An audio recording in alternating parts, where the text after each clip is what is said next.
আজকে আমাদের গ্রামের দ্বিতীয় দিন, তো এখন প্রচুর ডেঙ্গু হচ্ছে, সেই জন্য মশারি না টাঙিয়ে ঘুমানো যাচ্ছে না।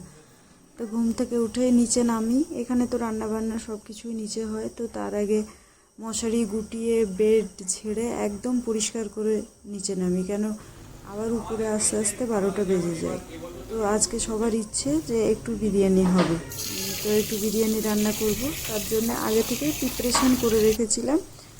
এবার বসিয়ে দিয়েছি, তো পেঁয়াজটা বেরেস্তা করে নেব, এদিকে মাংসটাও করে নিচ্ছি, তো একটু একটু ক্লিপ আপনাদের দেখাচ্ছি। তো পেঁয়াজটা প্রায় ভাজা হয়ে এসছে, তো এবার আলুগুলো সেদ্ধ করে রেখেছি, তো ভাবছি আলুগুলো ভেজে নিই।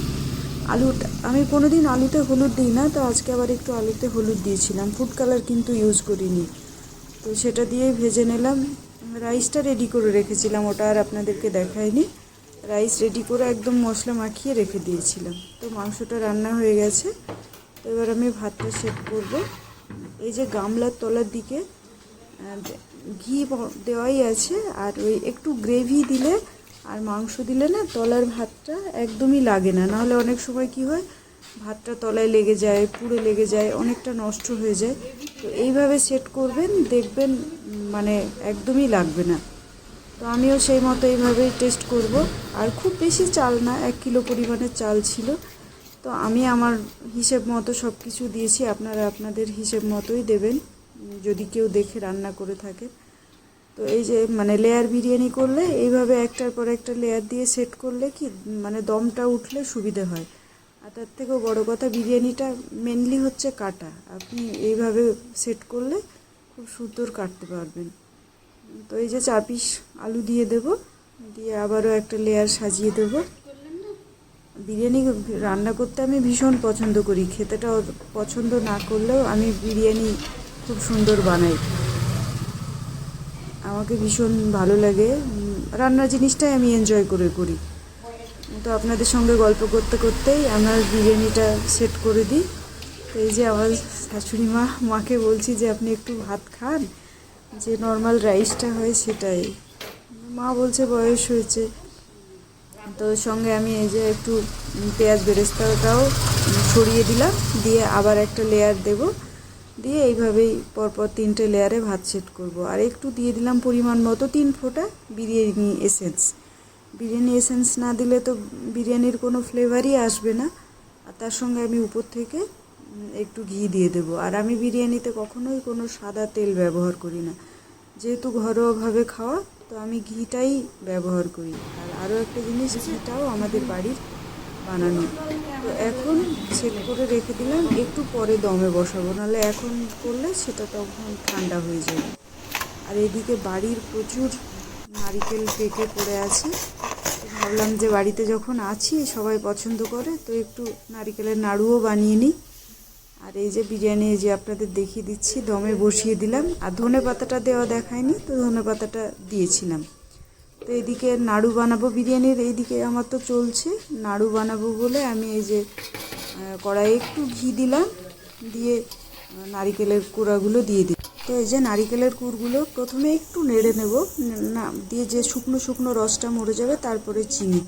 তো চিনিটা আমি পরিমাণ মতো দিলাম, আমি কখনোই বেশি চিনি ব্যবহার করি না, অনেকে খুব বেশি চিনি দেয় ওটা বাঁধার জন্যে। তো অল্প চিনিতেও খুব সুন্দর দেখবেন যে নাড়ুটা যখন বাঁধবেন বাঁধা হয়, সেটা আপনার হাতের কাছে মাপটা বুঝতে হবে।